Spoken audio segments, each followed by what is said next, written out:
Welcome inside the Hall of Fame. I'm Booker T, six-time world champ, two-time Hall of Famer. Got my man Brad Gilmore here with me, and we start another week, another sad week for professional wrestling.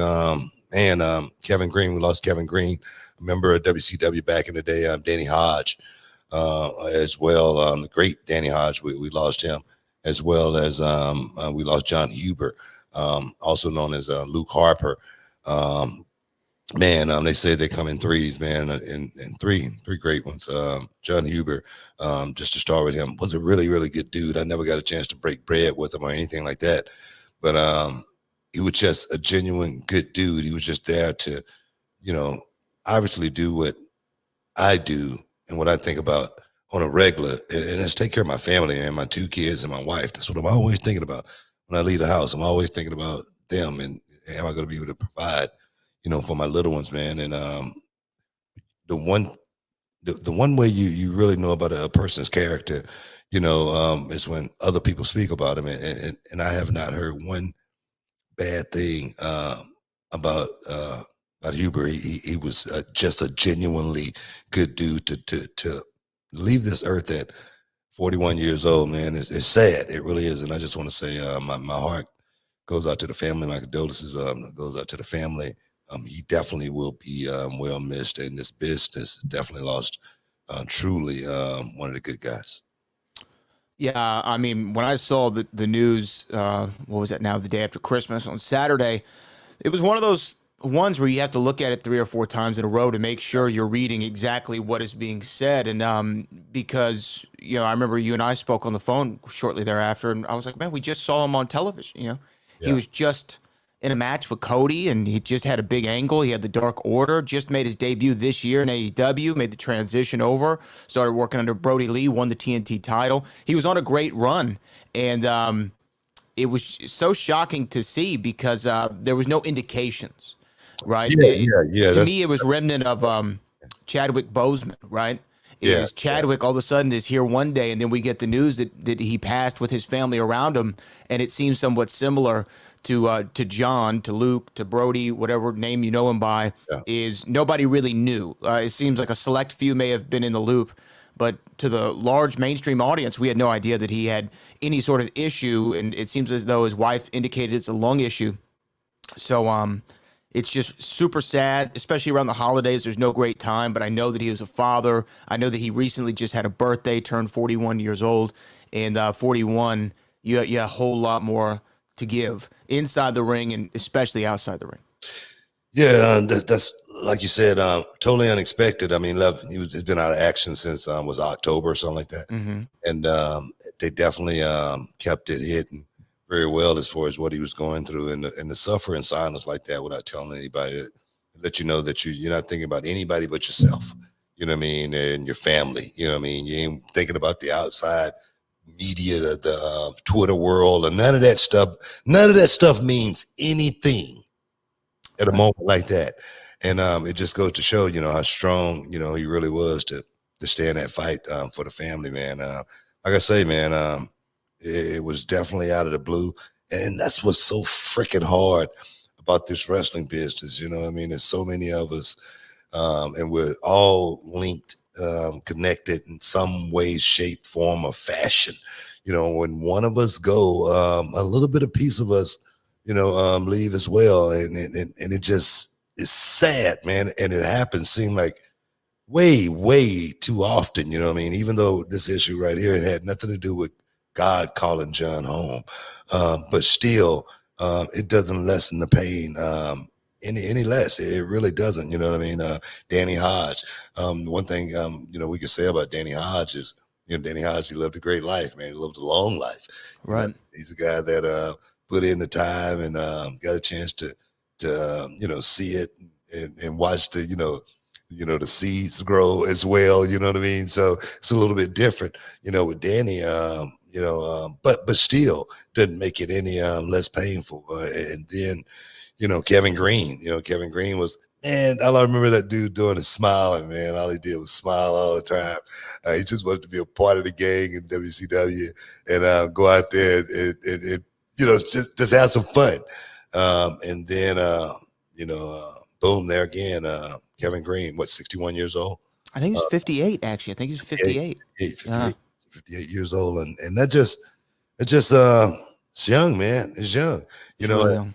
you always check your mortality clock when something like this happens, man. You always look at yourself, and you thank God for every day, man, that you close your eyes and you open them the next day, because there's no guarantee, man, for any of us. But I'm just sad, man. I'm just sad that this year, 2021, has been the year of doom. And excuse me, 2020, year of 2020, can't wait to get to 2021. It has been a year of doom and gloom, and I just cannot wait to get past these next few days, hopefully to reset and, try to, get moving forward again, man. But it's just been a really, really, really, really tough year, really tough. Yeah, I think that's all around the board for everybody. And like you said, Kevin Green, I saw a couple of matches I remember he did on Nitro back in the day, and I remember he came in with Mondo McMichael, primarily known as a Hall of Fame football player. But I did notice in every tribute that they did in the NFL, they made sure to mention former pro wrestler. So I like that they made sure they gave him that little acknowledgement. And Danny Hodge, I remember all these stories that Jim Ross, who was probably closest to Danny Hodge, would tell about Danny Hodge when he'd make the towns. He'd go to the local hardware store to prove how tough he was and buy a wrench and just bend it with his bare hands, or break apples in half, to show the old strength of the grip and stuff of that nature. So whenever I think of Danny Hodge, I just think of him doing that. I'm working at Hardwest, though. Only thing I'm saying, if you buy it, you can break it all you want. You can do whatever you want to, Danny. But the guy who I really saw the majority of his career, obviously, was John Brodie Lee, Luke Harper, and his run with the Wyatt family is going to be really what he's most synonymous with, because that group, when they came in 2013, 2014 on WWE television, they left such an impact, and Bray Wyatt as the vehicle that drove those things. But Eric Rowan, Braun Strowman, their battles with Daniel Bryan, the battle with The Rock at WrestleMania, I remember. And then, of course, I think that the greatest match the Wyatt family ever had was Wyatt family versus Shield at Elimination Chamber, that 6-man tag where they got the This Is Awesome chant before they even touched. I remember moments like that. And, he was a tag team champion, Intercontinental champion, TNT champion. He definitely left his mark, and all the tributes that have been pouring in, like from yourself, from Chris Jericho, from CM Punk, from Randy Orton, from Bray Wyatt, from everybody, like you said, they only had nice things to say about him. And I wanted to ask you, Book, I know you said you didn't get to break bread with him too many times, but I want to ask you a little bit about, only in catering. Only in catering. But I want to ask you about this photo. Yeah. Go ahead. What about this picture right here? Oh yeah. We hung out that night. That was a great night. Wale Mania. And we all had. But I'm gonna tell you right now. You can look at my eyes. You may can't tell, but I was drunk that night, bro. I was so drunk. I had been drinking everything. They brought me a bottle and set me up and whatnot. But now, man, a lot of the boys were there, man, that night. And John was just one of many, man, other boys there again, fellowship, having fun. I'm just being in the moment that night. And I tell you, man, this photo right here. I remember taking this photo, and it just seems like it was just yesterday. It seems like it was just yesterday, and just walking down the hall, bumping into him, saying what's up, big guy, man. It actually seemed like just yesterday, and now, and I always say it, man. We got a birth date, we got a death date, and we got to make sure we take care of that work in between, because we don't know when that second part is going to happen, man. And there again, there's no guarantees. When we close our eyes at night, we're going to wake up the next day, man. Day after Christmas, to just remind everybody, man, that we all are human beings, and we all come, from dirt, and we're going to leave in ashes. And there again, we just need to pull together here on this earth, because to be so far apart, to be so close together at the same time, it breaks my heart, and someone's death like John, people are going to feel that. Everyone, everybody have a feeling about what happened. and his family for so long. I just want to say, pray for him, and there again, condolences to the family. Guys, stick around. You're in the Hall of Fame. We'll be back again in a minute.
Shup! Welcome back inside the Hall of Fame, y'all. We doing it big. Hey guys, Big E, new intercontinental champion, singles championship, singles run. It's time to do business with Big E. Big E actually went out and thanked the world, for the title, and then put emphasis on Paul Heyman, the advice Paul Heyman gave him.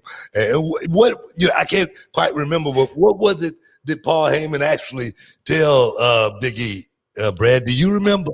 Well, I remember that he said something about the New Day is going to be a footnote in what he's going to do as a singles. You need to put the New Day in the rearview mirror, focus on being the best Big E that you possibly can be, take your opportunities, I don't know if he said get serious, but that was kind of the overall implication of be a little bit more serious when you're out there. New Day's in the rearview mirror, go out there and be Big E and you'll do big things. Man, I always talk to my students, man, and sometimes I might talk to them and tell them something, and they may not understand. I may have to tell them, another way, and they may not understand. Then I have to break it down and give it to them, perhaps from this day's generation, a movie they perhaps watched or something. Then now I understand. Sometimes you get information, you get advice from so many different perspectives. You got to be able to decipher. You got to be able to, figure out if it's good advice or not. I remember somebody else giving Big E that same advice, and they got no props. They got no nothing. No praise. As for I'm just saying. I'm just wondering, and I was just wondering why. Why is it? You know what I mean? Guys, seem to not want to hear sometimes. They just seems to they just want to just listen to somebody else. What is it? What do you think?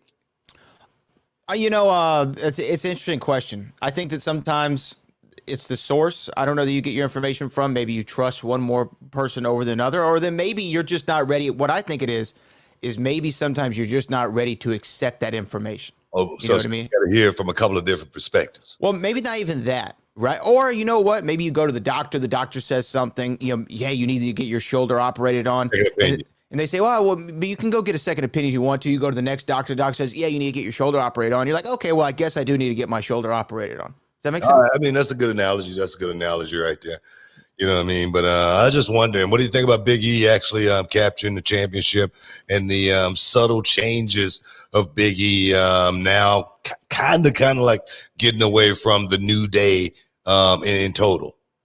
I think it's great. I did predict that Big E would win the Intercontinental Championship on Christmas last week. I said that was going to happen. It happened, and I think that it's a good move. I think that obviously, remember, we kind of thought that they were putting Big E in position to go out there, be the world champion opponent for Roman Reigns at WrestleMania. That was something that you and I kind of hypothesized, and other people did too. It looks like that's not going to be the route for now. They're going to still stick to the Intercontinental Championship picture for him, which is good. I think you further establish him as a singles competitor, because to a lot of guys, he's had a 6-7 year run with the New Day. People still going to look at him like a tag wrestler.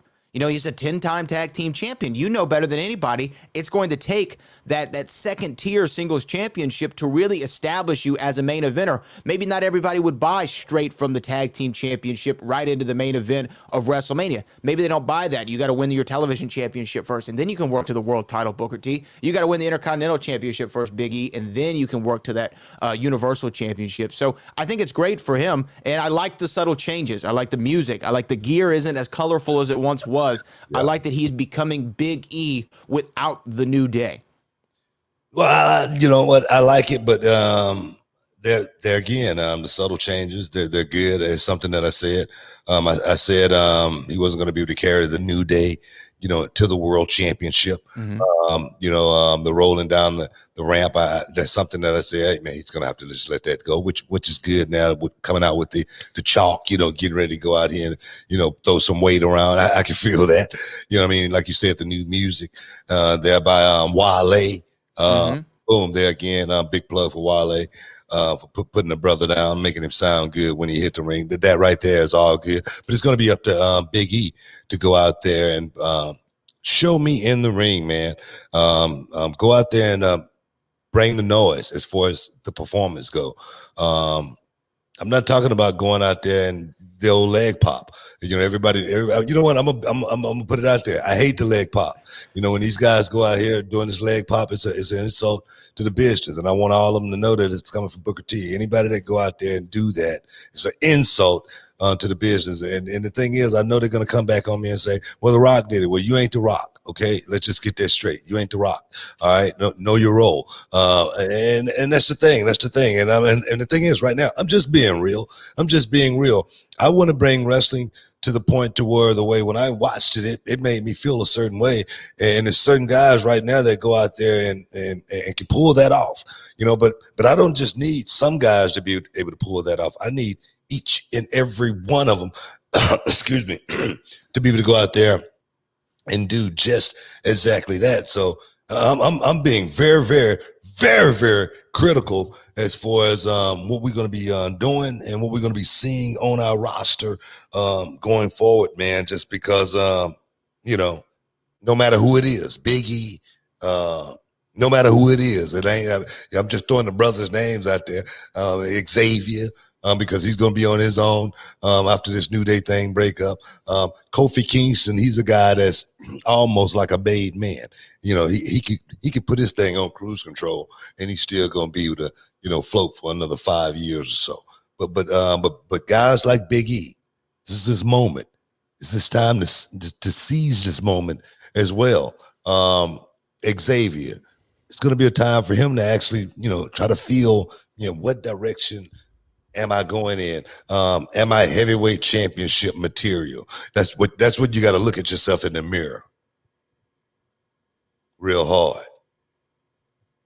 And then you answer the question. So we're at a fork in the road right now. And we're going to see exactly how it play out. I think you're 100% right. And I think you know better than anybody. Like I said before, trying to break out of a tag team, establish yourself as a singles wrestler, you were able to do that. And you have to be able to keep the elements that worked within the tag team structure, but then be able to shed some of them, right? You didn't still come out there every single week like you were the Harlem Heat. Okay, just think about it for a second. You remember what the Harlem Heat wore? I mean, we wore, you know, a full singlet, whatnot. The ring around the middle. Everything, headband. When I became a singles wrestler, I became, you know, I wore tights. I wore boots. You know, I became something totally different than what people had saw me and you know, from a tag team perspective. Did I keep a lot of the elements, you know, from the tag team? Then not a whole lot of them, other than my attitude. But I went out and performed pretty much the same way. The elements of, you know, going out and working from a tag perspective, that had to totally go out of the window. Right. You know, I didn't have that corner over there to rely on anymore. I had to think about my endurance from a totally different perspective. You know, I got to go out here and be able to perform and keep you totally in a zone when you're watching it at the same time, because wrestling, there again, it's about making the fans feel a certain way when they're watching it, not just looking at a match go down. And that's where I think a lot of times our guys today get caught up in entertaining. It's not about entertaining no one other than the fan that's watching, giving them that ultimate moment. So when they leave the theater, man, they going, man, I can't wait to get back just one more time. So that's what I'm thinking about when I watch Big E going forward. I'm going to be looking to see if he's going to be bringing a pain. I'm going to be looking if it from a psychology perspective. Is Big E is he like on one of these fishing exhibitions, and he's fishing for big game, and you got to wonder, sometimes, why did he lose that fish? Did he set the hook properly or not? See, that's where we are right now with Big E. You feel? I get your analogy. I understand it. I appreciate it. I kind of like my doctor one a little bit better, but I like your fishing analogy. No, but the thing is, you wonder what part of the Keys are we in right now. So you feel it a certain way. I do feel a certain way. But I think to go back to it, I don't want it to come across like, again, because it's very easy in this generation. People think, oh, he's hating. Right. I don't want anyone to think that you're hating on anybody. I think that you're just giving. I know you don't care. I'm just saying you're giving game. But I think that, don't you think that Big E winning the IC title right now, setting him up for better greatness down the road, as opposed to just throwing him in there with Roman? Look, bro, this is a bone right here, man. You know what I mean? Sometimes you got to figure it out. Just like I say, this is a chip in the game. Big E got to go out and not only getting the title is one thing, but having a successful run, going out there again and changing the mindset of the people that's watching, perhaps that didn't cheer for you once upon a time, the fans that didn't go out and buy the T-shirt, the fan that didn't do the clap when you gotta go out there and convince those fans. You always tell my students, when you come out to the ring, no matter if you come out one time or 1,000 times, you got to make sure you let the fans know exactly who you are and why you are there. And I think that's what Big E is going to have to do. He cannot rest on the laurels of the New Day and expect to move up to that next level. This is what I call, and what I tell my students all the time, this is a test. Stick around. You're in the Hall of Fame. We'll be back in a minute. Hey, what's up, guys? It's Booker T, 6-time world champ, 2-time Hall of Famer, and this is for all up-and-coming professional wrestlers, male and female. You want to know the ins and outs, the do's and don'ts. You got a question, I got the answer. If you want to know how, join my masterclass. Go to realityofwrestling.com for all the information, starting on Thursday and every Thursday after that, guys. Don't miss out. Don't get shut out. And I know you can dig that.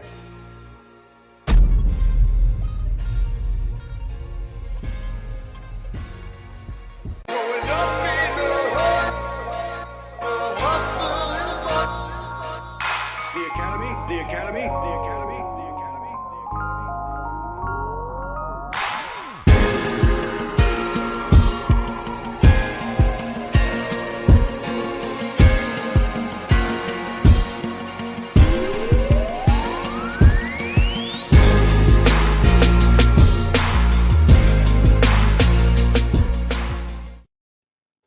Welcome back inside the Hall of Fame, guys. Shoop! Be back doing it one more time.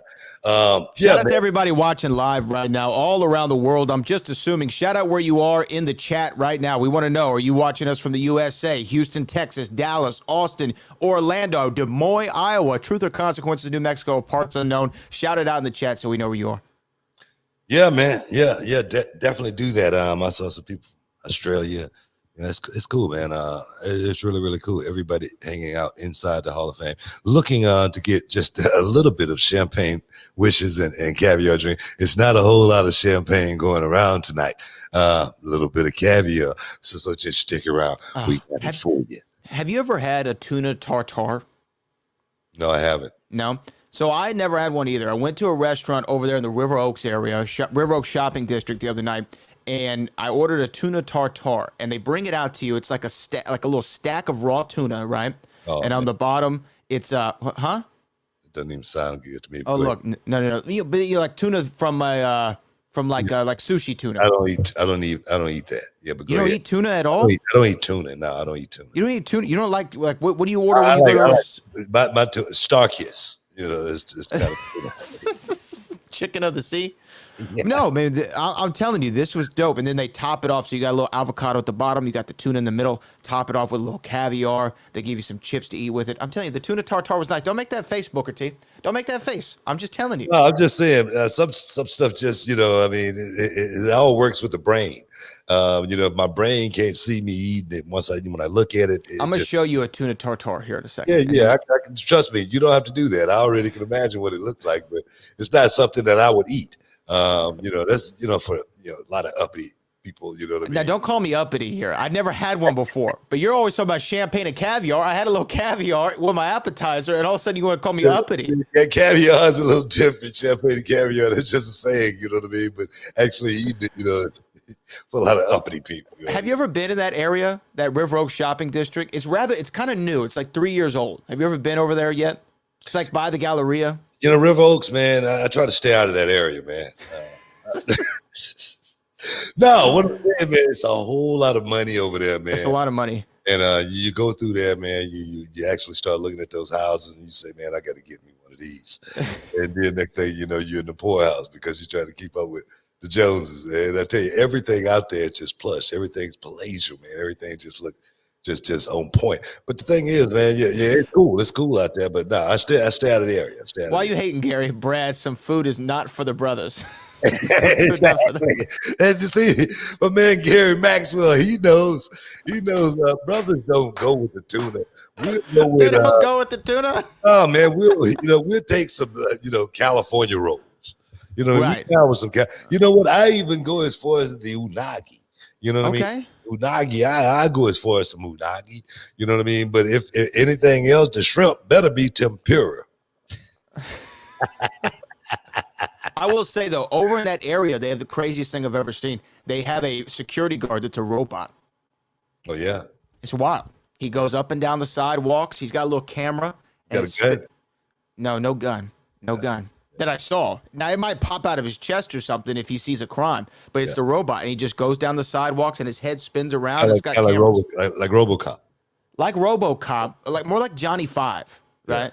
Yeah. More like Johnny Five, kind of Alpha 5 from the Power Rangers, if you know what I'm talking about. But I'm sorry, we're off topic. Yeah, and speaking Tuna of food, tartare. speaking of food, tuna tartare. Last week I made some of the best tempura snow crab. Oh, you told me you were making that. How did it turn out? Oh my God, it turned out perfect, man. It turned out so perfect. I went back to HEB today to get some crab legs. But when I looked at the crab legs, they didn't appeal to me. They didn't move me. You know what I mean? Sometimes when you see the crab leg, and a lot of times if the claw is cracked across the top and it's a little brown, you don't want those. Okay, guys? I'm just giving you a lesson right here in culinary. You understand what I'm saying? Make sure the crab, snow crab, got to be nice and red. You know, you do not want them with any brown or cracks across the top. I'm just putting that out there. But I like tell you, man, they were exquisite, excellent. And, Let me ask you something though. Let me ask you something, because you seem to be a pretty every time that we're out somewhere and they start asking you about your workout routine, they ask you, man, what's your diet, right? When we did our live show from the Boost Mobile store, man was like, hey, what's your diet? What do you eat, right? And everybody always wants to know that, but I want to know, because you're taking care of yourself. You're eating fried crab tempura or whatever it is. You're going to HEB for seconds. You're really feeling yourself right now as far as chef Cooker T goes. However, speaking of staying in shape, you shared like a little image yesterday. Yeah. You shared an image on your Instagram, and I wanted to wait till today. I didn't call you. I didn't bother you on a Sunday. I wanted to know. I wanted to wait till we were in the Hall of Fame for you to tell me what was this photo all about. There it is for the people, and it just says, "Getting ready for 2021." And if you see right there, Trish Stratus even commented, "Oh, you ready?" So what is going on here, Booker T? Why are you looking like Big Daddy Laddie right now? Is, man, look at the waistline right there. Look at the waistline. Waistline looks good. waistline right there, 34 inches, 34-inch waistline right there. And that waistline, I've been holding that for 25 years, man. I've been holding that waistline for 25 years. I'm just in the gym, man. I'm just training, 55 years old. Just to let those guys know that it ain't over, man. It ain't over till it's over. It ain't over until you just, put it down and say, man, I don't want to do this no more. You got to always test yourself. We were just talking about tests a minute ago. You got to be able to test yourself, a lot of times. And tests may be no more than getting up and going out and, cutting your own grass, or, going out and raking the leaves, or something like that. Being out there, just say, for instance, you go out and power wash the whole drive. I got a pretty big driveway, so power washing, it might take 4 or 5 hours, but to be able to push myself to get in the gym every day, to get in the gym every morning, to touch my toes and do sets of 25, touching my toes, bing, bing, bing, bing, just to make sure my joints and my hips are being used. Those little bitty small muscles, man, if you don't use them, they atrophy. And that just, that's just me. Put an asterisk by that. I don't know if it's true or not, but I could imagine, if you don't work something, it's gonna, pretty much stop working. Kind of like a car. If you don't drive it, it's something, you're gonna crank it up. Something's gonna be broke on it just because it hadn't been used in such a long time. So my thing, man, is all about not getting ready, but staying ready all the time. People talk about New Year's resolutions. I'm not thinking about no New Year's resolution as far as this part go, as far as keeping myself prepared. Preparation is the only luck I'm ever going to have. Just say, for instance, they did want to, give me a call, the phone rang, and on the end of it, somebody said, hey, Booker, we got this Saudi money for you. And I said, okay, I'm good. I'm on my way to get that Saudi paycheck, so I'm all about just being ready and in the moment. And I know we're going to talk about that in a second. People are going to say, well, you just said Steve, it's a young man's game. But I've always also said it's about checks and championships. You know what I mean? So it's about getting a check, at the same time. And the only way that's going to happen in every field that I'm in is when I show up, people go, that's Booker T. I can't show up and not look like Booker T. I got to be ready all the time because people expect when they see Booker T, oh my God, that's that boy there. It's one of those type of deals. So let me ask you this, because you made your debut. No diet. No diet. No diet. Today, I woke up, I had a protein shake. Talk about it. And I ate a sandwich with some Lay's potato chips later on for lunch. I haven't eaten any dinner or anything else today. That's the only thing that I've had inside of my body today. Now, Herschel Walker always said that, Herschel, you look at Herschel right now and he's still in good shape. Herschel say a soup and a salad every day. That's all he eats. He doesn't eat anything more than that, soup and a salad. And my thing is this: it's not, what you take in, is how much you take in, and what kind of moderation. Now, today I might eat like that. Tomorrow I may not. I may want to throw the braised ribs on with the rice, with the mac and cheese, you know what I mean, and the corn and all of that. So it varies. And I don't want to make. I wake up in the morning, I might want, the biscuits, with bacon and eggs, the little, whatnot, with a banana on the side to make me feel good about myself. So it varies. It varies. I know you hit the gym hard after we hit up B1 in Las Vegas, but I want to ask you this. 2021, just a few days away. You made your debut in what, 1990? Do I have this right? In WCW in 92. In 92, but you were wrestling in 1990, right? Yeah, I started in 90. So you've had wrestling matches over 4 decades, right? Because you wrestled last year this year for Reality Wrestling. My question: are you going to wrestle again? Are you making a comeback? Is this the reason for the photo? No, that's not the reason. But if the chance came and I was able to get back in the ring and make the walk one more time, there again, man, I tell people all the time, it's really so hard to turn that down and say, nah, I don't want to do that. I feel like if it's the right situation, I feel like if I could go out there and do it, why not? And then there again, if it's a check attached, man, why not? It's not gonna hurt anybody. Hopefully, I don't get hurt going out there and trying to pull it off. But am I prepared to go out and have a match right now? I think so. And within the beginning of the first 6 months of the year, am I going to continue to try to get in better shape throughout the year? Of course I am. I'm going to kick it in even harder in 2021, hopefully, because I'm going to be a year older in March. So my thing is, man, I'm always trying to make sure I'm ready for whatever it is. And after you saw this photo, I got to go to a break. After you saw this photo right here, we haven't heard one peep from Ariel Helwani. Hey guys, stick around. You're in the Hall of Fame. We'll be back in a minute.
Shoop back in the Hall of Fame. Look at it. Yeah, baby.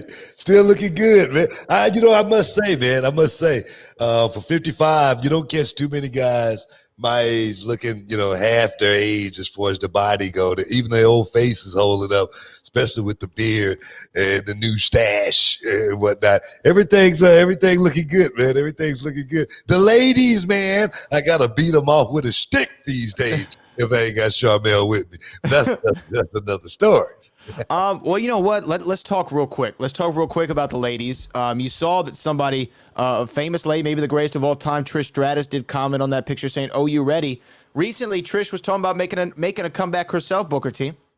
Trish, who famously retired, though, a few years ago, or was it last year? I think it was last year at SummerSlam 2019 against Charlotte Flair. She said, I would like to come back and maybe see what's going on with Sasha Banks. They had that moment at the Royal Rumble, the very first Women's Royal Rumble. Fans, including myself, were excited about a potential matchup between the two.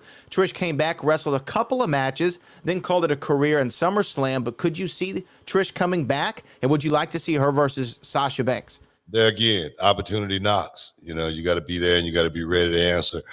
Ever since Trish Stratus, walked away from the game, had a baby, immediately got right back on the grind, putting herself back in a position to, perhaps, if there's a chance of a door open, a window crack, I might find myself back in there doing a little bit of something. And when you get to a certain stage in your life, it's not something that you want to do on a weekly basis or anything like that. You don't want to do it on a yearly basis when you get to a certain place in your life like Trish is. But it's always, in the back of your head, especially when you watch television, if you're, talent, you say, man, I can still do this. Man, I still can go out there and go with these guys, man. I know I can. And even myself, I think that for one night, for 10 minutes every now and then, man, I know I can get in there and do 10 hard minutes. You know what I'm saying? But it ain't gonna be much longer than that. But Trish knows, watching the talent, and I know I can still go out there and, pull it off, and do this one more time. And that's the thing, that's where I'm at with, getting back in the ring. If you can, we were talking about, like I said, going to talk about Sting. If you can, go out there and do it, one more time, that's what wrestlers do. You look at guys like Jerry Lawler, still going, 85 years old. Jerry get a call. How old is he? Jerry's like 71. Oh, 72. My bad. He get a phone call. He ready to go. Bullet Bob Armstrong. Before he died. If you was to give Bullet Bob a call, Bullet was gonna be there. You know what I mean? What was my guy's name? Dennis Stamp, right? Remember Dennis Stamp from the Beyond the Mat movie where he was like, Terry Funk asked him, "Are you going to come to my retirement?" He's like, "I'm not booked, Terry. I'm not booked. If I'm on the show, I'm there." Right? One of the great moments in the history of wrestling. Rest in peace to the great Dennis Stamp. But that was one of the realest thing ever. Those were the realest moments. He was hot. He was hot, man. and he ended up reffing the main event. He was the ref in the main event with Terry and Brett. Terry, I'm not booked. Oh my God! But I think that you're right, and I would love to see Trish versus Sasha Banks. Trish actually said in the article, she said, I think Sasha Banks and I might have some unfinished business. I say this with much love and respect. It's like that moment we had at the Royal Rumble so many years ago. It seems like so many years ago now. It's just like people have held on to that moment, and I watch it back. It's undeniable. There's something there. It's definitely this intangible, this energy between us that's a rare thing that sometimes it's two superstars get in there and you're like, ooh, I like this. And you know what? So I respect her so much as a worker and as a person, as a friend. So yeah, I think as a fan and personally, I think that would be an interesting thing to pursue, possibly at some point, maybe, possibly sometime down the line. Yeah, so it definitely sounds like she's not retired. My thing is, you know what? Am I retired? I don't know. Are you? I don't know. I remember, Harley Race, when he finally got out of business, I said, "Harley, you finally retired, man." He said, "No, they retired me." They and that's the way this business is, especially working at this level. If they want you to come back and do something, they ask you, but if not, they won't. And my thing is, I've never been one of those guys anticipating a phone call or anything like that to come back and do a match, other than when I worked with Cody Rhodes, and I asked for that. It's something that I wanted to do. But now I think about, if anybody see me wrestling, it's going to be against one of my Reality of Wrestling students, and those would be my comebacks. And one day, if Reality of Wrestling is big enough, those comebacks are going to really, really mean something if I actually do it a couple of times. So I'm just looking forward to, if I do it, I'm prepared, just like, Trish Stratus. Hopefully she'll come back and do this with Sasha Banks. Don't think about scratching the itch. Just go ahead and scratch it.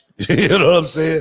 And get it done. If they can book it, get it done. If it's not going to hurt anybody, more importantly, if it's going to draw some eyes on the scene, as far as, I don't know, I hate saying it like this, but it's true. Old line versus young line. Just like with the Rocky movie, Tommy Boy, old line versus young line.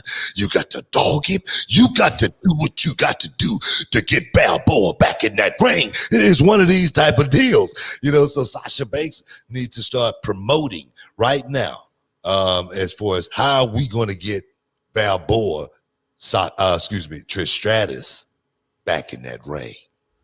Would you like, let me just ask you from a booker promoter's perspective, right? Would you like it? Because they tried to do this before, and sometimes it backfires. The fans backfire on it. But we do have the Royal Rumble coming up. I mean, how would you feel if Trish, I don't think this is going to happen, but how do you feel if she were to come back at something like the Rumble, go out there, win it, and then they sets up her and Sasha at WrestleMania?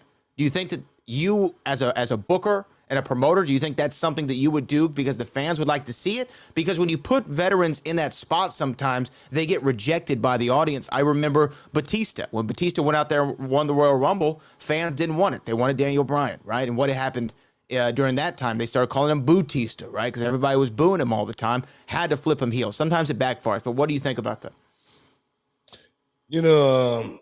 I'm totally against something like that. Just because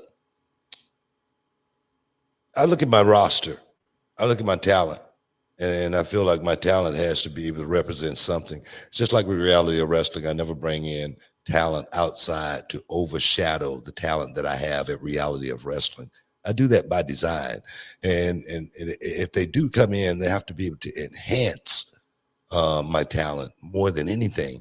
And Trish Stratus would be the perfect candidate, as far as someone who knows, what my job is right now at this stage of the game that I'm in is to enhance more than anything. So for me, I cannot kill my talent pool for one night, for one angle, for one short time angle. I can't do that, but I do think we can get to the the end game without even thinking about going there, because there again, this is just like the Rocky movie. Old line versus young line. We got to get Trish Stratus back in that ring. We got to prove that she was great, but I'm greater. I'm the best thing.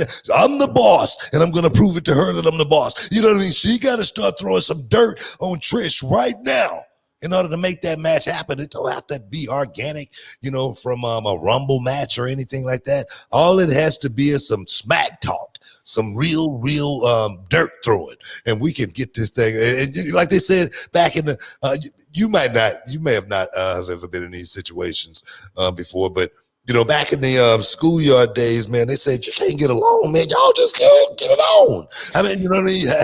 I know you never been in a situation. I didn't have Howard Cosell commentating my recess fights or anything. Who was saying that? Who said that? No, I don't believe that. That was a saying in the hood, man. Y'all can't get along, man. Y'all might as well get it on. You know what I mean? Yeah, like I say, you probably never in your school, y'all probably never did anything like that. I mean, come on, guys. Come on.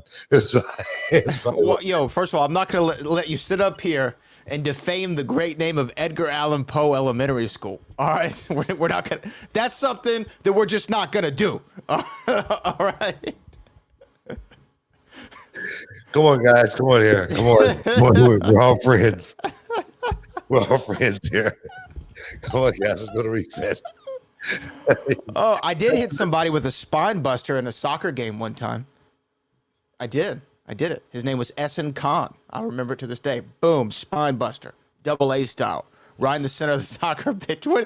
That was the man's name. It happened. It happened. That's a heart attack, man. See, that's probably the way you remember it. Nobody else. Spine buster. Oh my God. Got to have a heart attack, man. Guys, we got to take a break. Stick around. We'll be back in a minute.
Shup! Welcome back inside the Hall of Fame. Man, it's about to make me have a heart attack there, man. I'm serious. Yeah. Just come on, man. Elementary school, huh? I'm just man, so I've been in those situations, can't get along, get it on. That's why I say an angle like that, it could be made overnight. It could be that's an angle that could be made on Twitter. If we're gonna use Twitter for something, that's the perfect way to use Twitter. With someone like Trish Stratus who hadn't been wrestling, she ain't got no thoughts as far as getting back in the ring, other than Sasha. And I remember back in the day, my brother and I we went on a rant like that, and we would start calling out every tag team, that ever put on a pair of boots. We called out the Fantastics. We called out the Rock and Roll Express. you know, the Road Warriors. We wanted all old tag teams, you know, from back in the day. They brought the Rock and Roll Express in for us to work with, you know, which was really, really cool, which had such a, you know, awesome feel to it, you know, that we finna get our hands on, you know, Ricky Morton and Robert Gibson. You know, that's a tailor-made angle, man, that can be made, shot overnight, you know. So on Twitter, you know, if you want to. So my thing is this, man. If you're gonna use Twitter for something, there it is. Okay, I'm giving you the okay. Use Twitter for something, and I don't do that very often. I don't do that very often at all. No, you don't. No, you don't. But you know what? I like it. Let's make it happen. Trish Stratus on my television screen is never something that I'm going to say no to. So I'm ready for it. Everybody checking out the mustache, man. You know, I'm letting it grow, man. Everybody checking it out. You know, talking about I look like the lumberjack. That lumberjack that like when me and Goldie was gonna have that lumberjack match. I actually do look like that now. You do. Yeah, it's crazy. But it's crazy, man. But the world of wrestling, Sting made some news saying that you know, before he left the what? Hold on. I want to do a quick side by side for the people at home. There we go.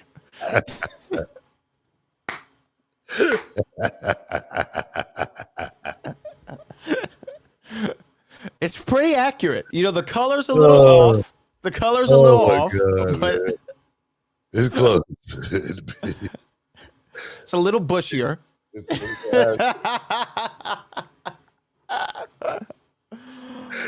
Oh my God! No, man. Sting made some news saying that before he left WWE, he still wanted to do the match with the Undertaker, but he wanted to do it from a cinematic perspective.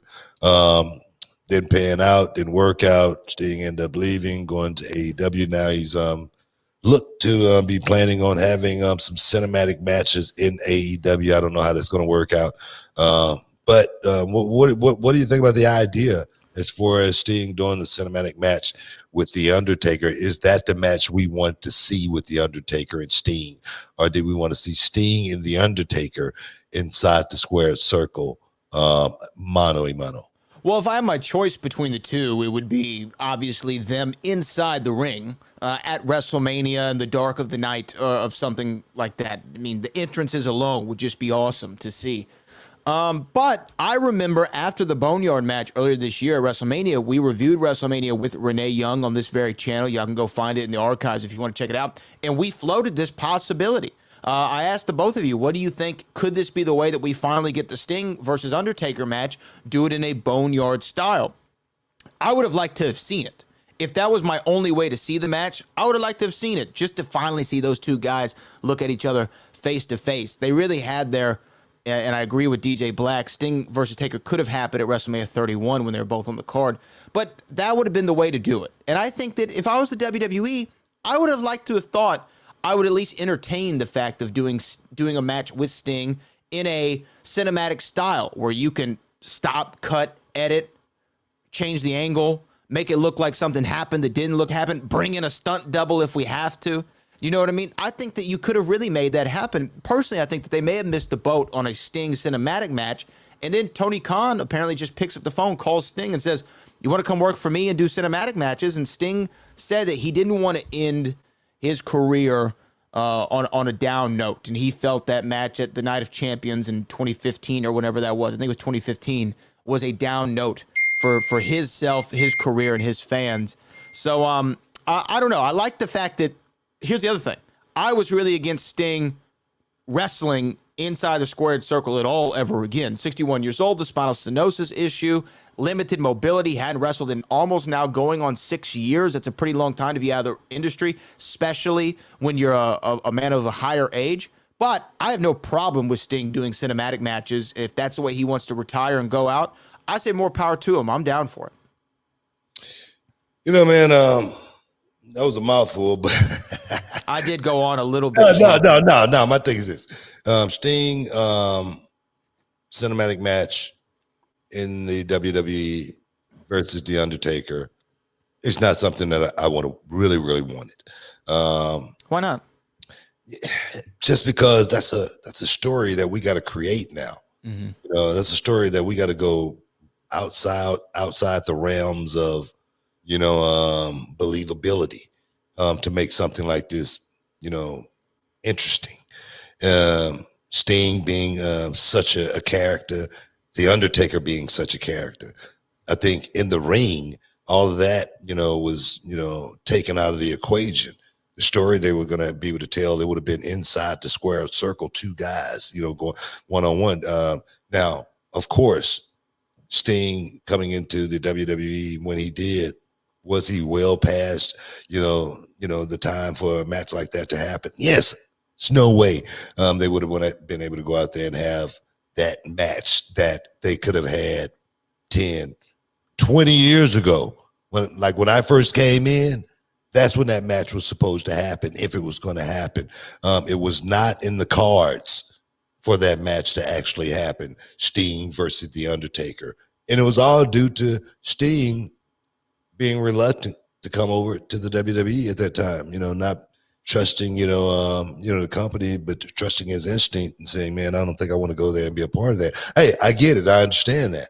But the reason why that match never went off, I don't think it's for any other reason, for Sting being the reason that it didn't happen. Seriously.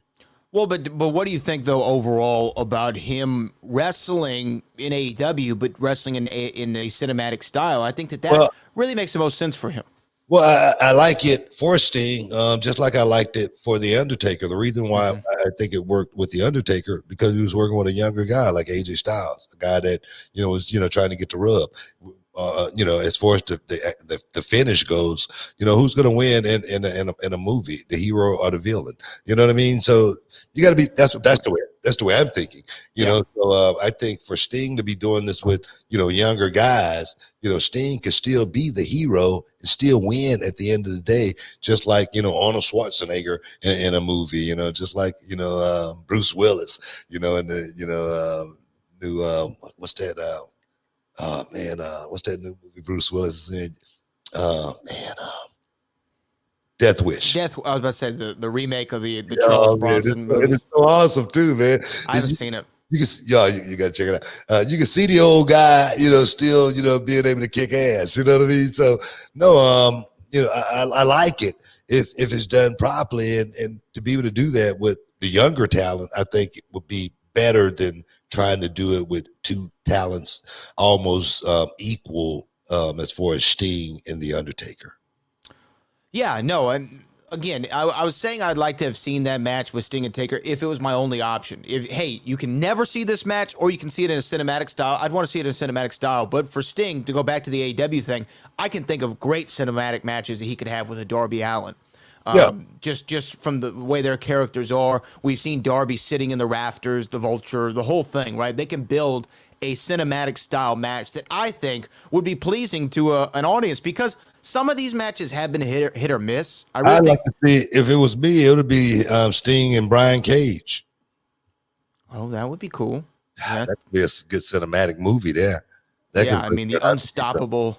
Oh man, Brian Cage versus the old line. It'd be like the Terminator.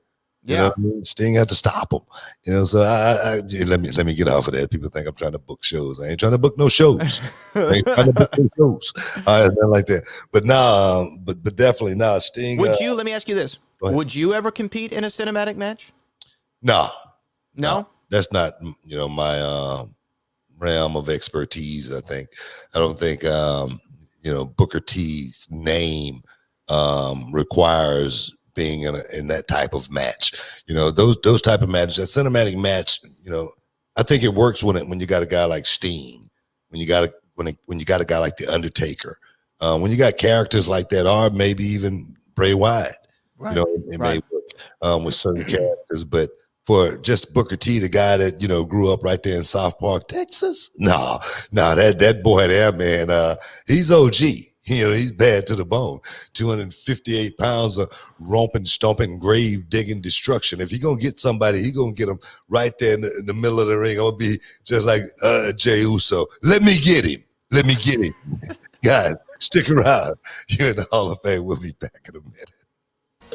Hey, what's up, guys? It's Booker T, 6-time world champ, 2-time Hall of Famer, and this is for all up-and-coming professional wrestlers, male and female. You want to know the ins and outs, the do's and don'ts. You got a question, I got the answer. If you want to know how, join my masterclass. Go to realityofwrestling.com for all the information, starting on Thursday and every Thursday after that, guys. Don't miss out. Don't get shut out. And I know you can dig that.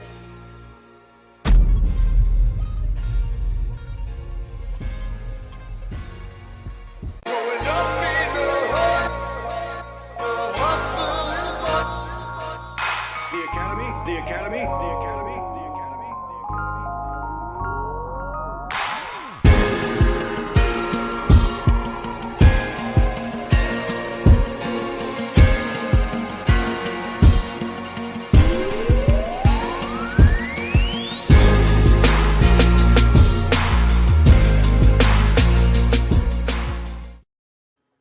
Shoop! Welcome back inside the Hall of Fame, guys.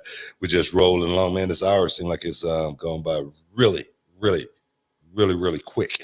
So let's not keep you waiting. Bradley, what's up, man? What you got over there? Seem like you studying something. What's going on? No, I'm working on something for this channel that people are going to really like once it's finished. I haven't told you about it, but it's a secret project that I'm working on. The people are going to love it. I guarantee the people are going to love it. Working on a secret project. I just had an update about it, but we'll get to it when we get to it on that one, Booker T. But no cinematic matches for Booker T. Got a check behind it? I think it's got a check behind it. Yeah, I think it can make some money. You know what I mean? That's what I'm trying to do. I'm trying to make some money over here. I'm trying to make some money, Booker T. I'm trying to make some money. Just like Anthony Showtime Pettis, Booker T. He's trying to make some money. Anthony Pettis, we talked about him. He didn't go to Bellator. Anthony Showtime Pettis signed with the Professional Fighters League, PFL. He's going to go over there, and he's signed as a free agent. What do you think of that? Hey, man. These guys seem to get old very quickly in the UFC. If you ain't winning, they're looking to separate themselves, and I understand that. It's the fight game. They've predicated themselves on the best fighters fighting the best fighters in the world. And when you drop off and your skills, corrode to the point to where you're not, one of those guys are looked at, as one of those guys anymore, they're going to get rid of you. I look at Tony Ferguson. Tony Ferguson, but he will be cut from the UFC if he lose one more fight. Wouldn't that be crazy? It'd be crazy to see Tony Ferguson, the guy that everyone thought was going to be the guy, to beat the undefeated guy in Khabib Nurmagomedov. Now back-to-back losses, potentially a third one. Yeah, he could get cut. That would be a crazy day in the UFC. I mean, and the thing is, it could happen. You know what I mean? Showtime Pettis is a guy that's been in the UFC for quite some time. We've watched Showtime Pettis grow up inside the octagon, inside the UFC, and he's had a lot of success. But there again, he had a lot of defeat as well, thrill of victory and the agony of defeat. That's the name of the game. We watched his brother, Sergio, seemed like he was going to be, right there, on the heels of Anthony, and the brothers were going to do something big. And, Sergio said, man, let me get up out of here. This thing ain't working out. And it all seems to come down to the same thing, money. As far as guys, wanting to get paid for what they're worth. I think Showtime Pettis is a guy who's been in the UFC for I don't know what, 12 years. Let's give Pettis 12 years, easy. All right. And if we added up the money Pettis made in his UFC career, he's going to be a broke guy right now going to PFL. He's not going to be a guy that's that can look at his bank account and say, man, I got 20 million in the bank. I'm good. Career earnings $3.5 million in the UFC. And and I'm gonna tell you right now, if you got a house, that $3.5 million is gone. Every bit of it. If you by the way, made his debut in October of 2011. Okay, I was close. Close. 9 years.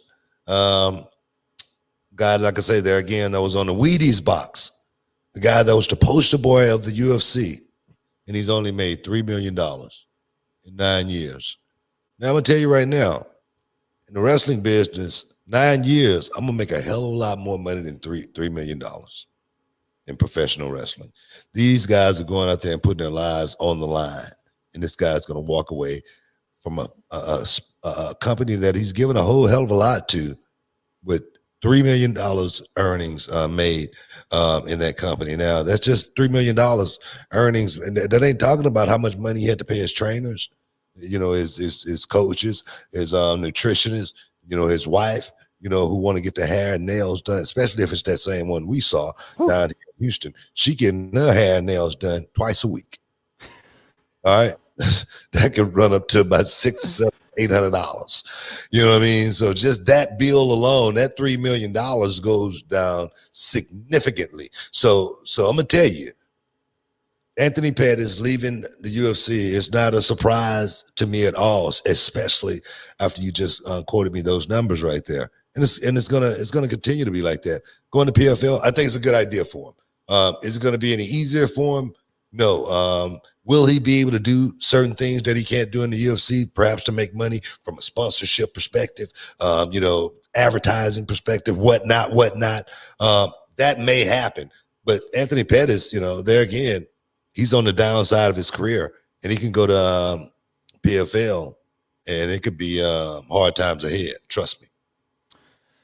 That's the risk that you run, too. I mean, 9 years. He was fighting before that. I was looking at his all-time fight record and everything. I mean, he was fighting a little bit before that, starting in about 2009 with the WEC, and then made his transition over to the UFC. But that's a lot. That's a lot of mileage, man, to try to still continue to go at it at a high level. He's 33 years old, so he's a relatively young guy, but he's been in a lot of wars in his career. He's 24-10.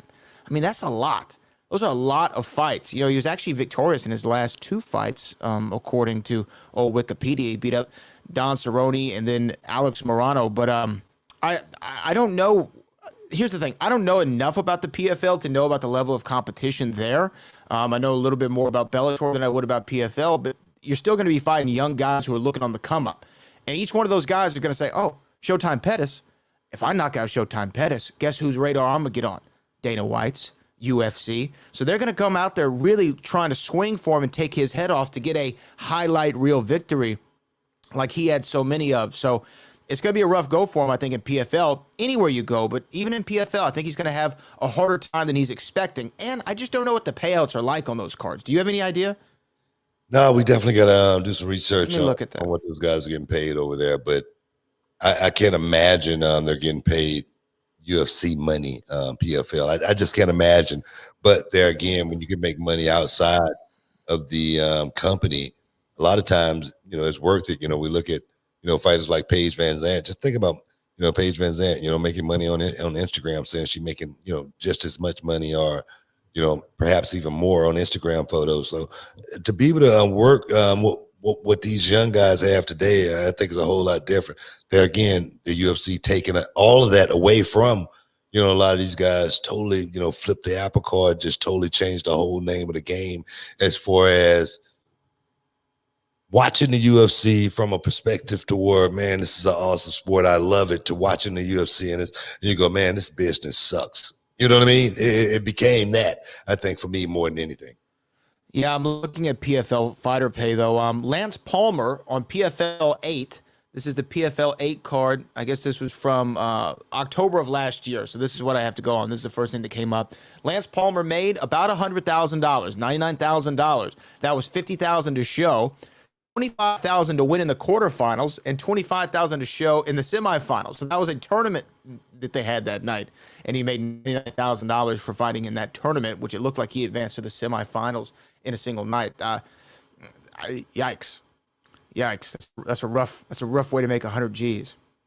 Yeah, but I mean, you got to look at Showtime Pettis as a bigger name. You got to think Pettis is going to get a little bit better contract than a guy like that. See what his last. Pettis is the guy that's coming in, and he's going to bring a little bit of something with him. So I think that right there going to add a little bit more as far as what Pettis is going to be getting paid.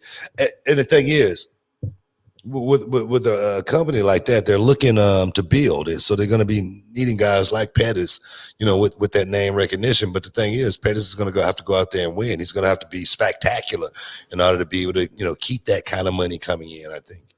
So Pettis's highest salary for a single fight, according to the Sports Daily, which is pretty accurate. It was at UFC 222, July 7th, 2018, against Michael Chiesa, where he won $346,000, or where he was awarded $346,000. That's 135 to show, 135 to win, and 14-4 from Michael Chiesa missing weight. He also had a $15,000 fight of the night bonus. So that was the most money he ever made, about $350,000 in a single night. Not terrible by any stretch of the imagination. That's a lot of money for a single fight. What year was that? That was 2018.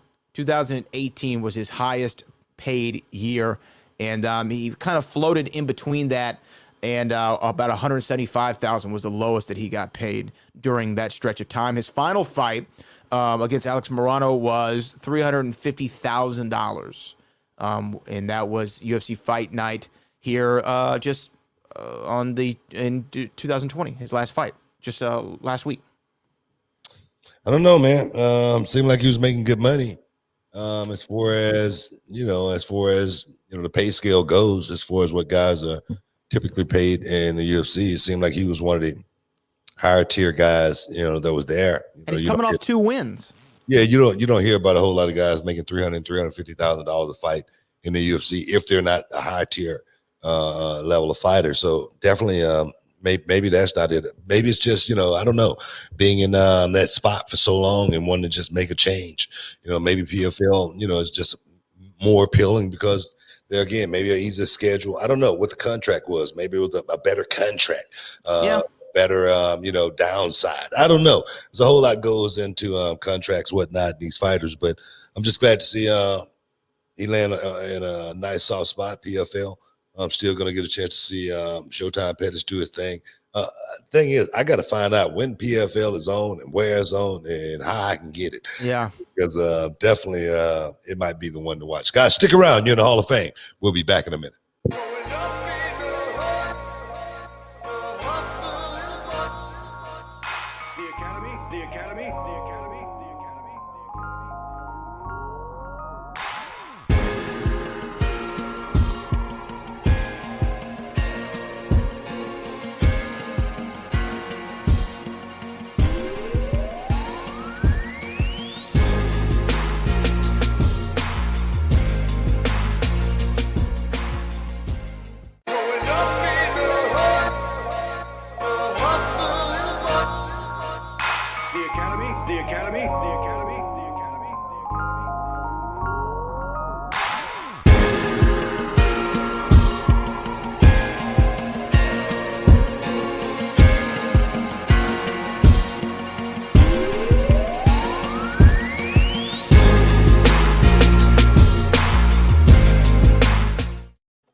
Welcome back inside the Hall of Fame.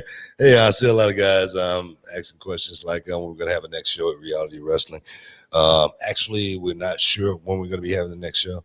Everything right now is on pause due to COVID reasons, whatnot. But I will be doing another film study on Thursday night, guys, in Wrestling 101 with Booker T. If you want to join me and learn the art of professional wrestling, the do's and don'ts, go to realitywrestling.com to sign up. Starts at 7 p.m. Thursday night. Get some, want some, sucker, if you down. Looking forward to it. Hey, Book, we're wrapping up here. Obviously, a couple more stories to get through. 2020, our last show is going to be on Wednesday, so we'll probably be looking back at some of the great moments of 2020 from the world of wrestling and the UFC, so make sure y'all tune in for that.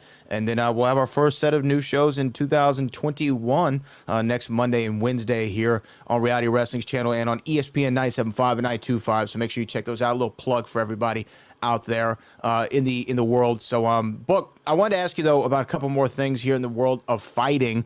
Tyron Woodley, according to his coach, is looking to turn things around in 2020, looking for new motivation to go out there, maybe make his way back to the welterweight championship of the world at 170 pounds.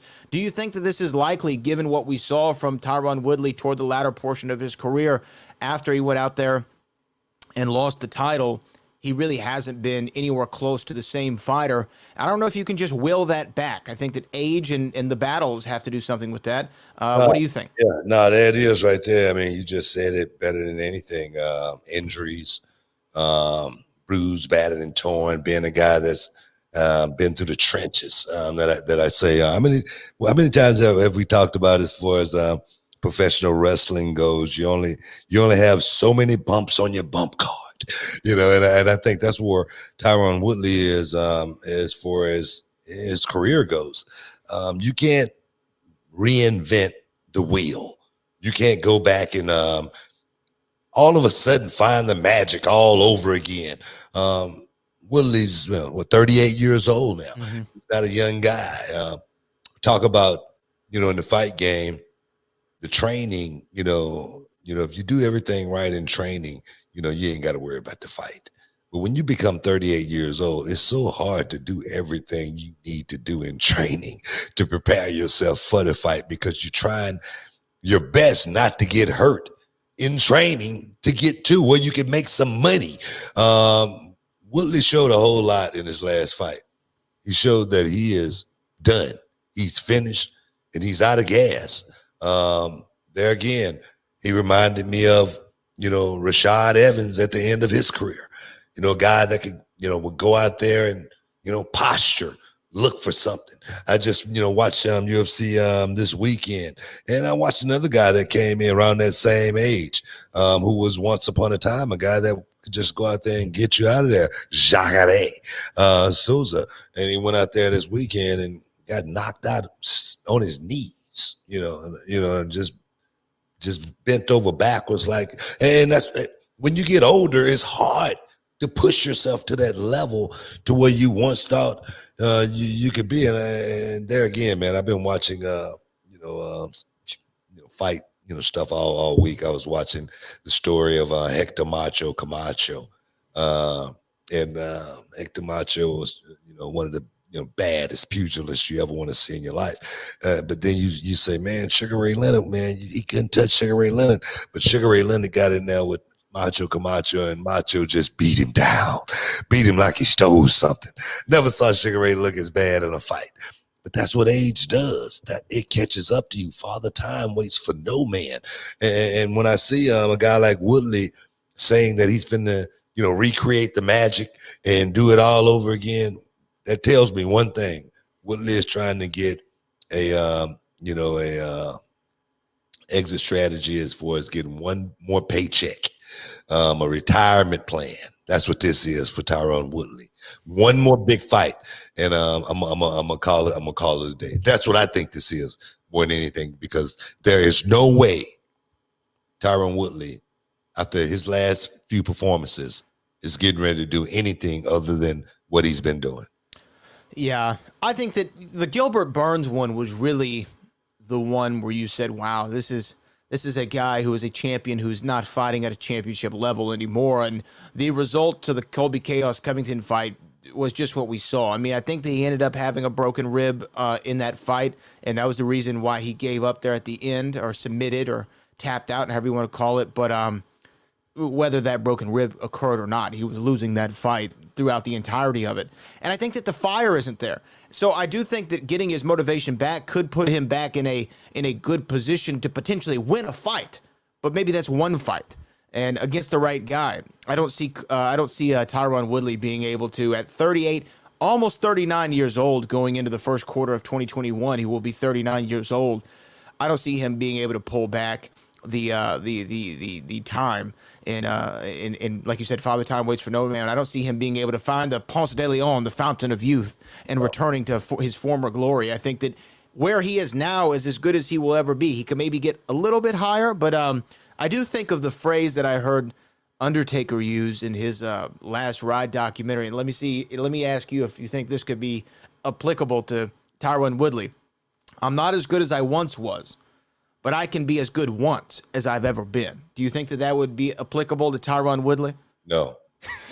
No, that's all you got? No, because wrestling is a lot different. Wrestling is something that, we can find magic in a bottle, on one night, because we got, a lot of things working in our favor to actually help us get to that point. with the UFC game, the boxing game. You don't have that net. You don't have that security blanket to be able to go out there and try to, hey man, let's make this work. You got the right dance partner. In professional wrestling, there again, you can catch lightning in a bottle for one night, and you feel like you can do it like you did it, once upon a time. But no, Tyron Woodley, he's done. Just like another fight.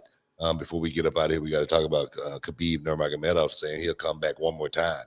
If the opponent is someone like GSP, and I wonder, question that right there. Khabib, being perhaps the greatest grappler that ever stepped inside the octagon, coming off of perhaps the biggest win of one's MMA career, and walk away from the game the way he did. What do you get out of beating a 39-year-old man who hadn't fought in years in GSP? What is that going to do for Khabib's legacy, fighting someone like GSP, George Rush St. Pierre? What is he going to get out of that he's not going to get out of crushing one of the best young guys, still in the division right now? Well, do you remember when you went in, and it's a little bit different, but when you said you went into Nitro or whatever that one night and you looked at the run sheet and it said Booker T versus Ric Flair, and you're like, oh man, I'm wrestling Ric Flair tonight. I think that it's similar for Khabib Nurmagomedov fighting GSP, or you know what, better situation when Israel fought Anderson Silva, right? It was almost I want that fight because I've looked up to Anderson for all these years. I know he's not what he once was, but I just want to get in there and mix it up with who I think is the greatest of all time. Khabib has always talked about his love for George Rush St. Pierre, and to be able to get out there and do it with him and then retire, I could see why from a sentimental standpoint that would mean something to Khabib. Would it make him an even better fighter? Would he be heralded as the greatest of all time if you beat a 39-year-old GSP? No, you wouldn't be. But it is a notch on the belt. Yeah, but Anderson has never been a non-active, That's true. fighter. He's always been an active fighter. He's never been a guy that's taken, time off or anything like that, other than getting injured and having to take time off due to that. GSP, when the last time GSP fought inside the octagon? What, 2020? It was the no. It was the Michael Bisping fight. What was that, 2017? Oh, yeah, that's right. Which he didn't look so bad. No. But he didn't look like the GSP that we had once, watched. And he was fighting at middleweight. So I don't know where this fight would have to happen at a catchweight. GSP is not going to come in at 155. You know what I mean? So they'd have to either meet at 170 or do it at a catchweight. Yeah, I don't know. I just don't see why. Me personally, what is that going to do for Khabib's legacy, beating a guy like George St. Pierre? Because there again, George St. Pierre, he wasn't the worst wrestler in the world, but he wasn't the best in the world either. Even though he went out and did great, being a guy that wasn't per se an Olympic caliber wrestler. Maybe he was Olympic caliber, but he never competed, in Olympic wrestling or anything like that. But he was definitely one of a kind. He was definitely uncanny. He definitely had a gift as far as it was, going out there and being able to compete with the best wrestlers in the world. I must say that about him. But at 39 years old against Khabib, I don't think that'll be a great fight to watch. I don't think that. Then again, would I pay to see it? Probably. Yeah. Probably. We just watched Mike Tyson versus Roy Jones. We're definitely paying for GSP and Khabib. You might be right, man. You might be right. We got to get up out of here, man. All the listeners, want to thank you guys for, hanging out with us. There again, we'll be back inside the Hall of Fame. Like I say, New Year's coming up, and it's definitely going to be a year-end review. You got to check it out. Bradley, appreciate you for sticking in with me again. And as always, guys, we up out of here.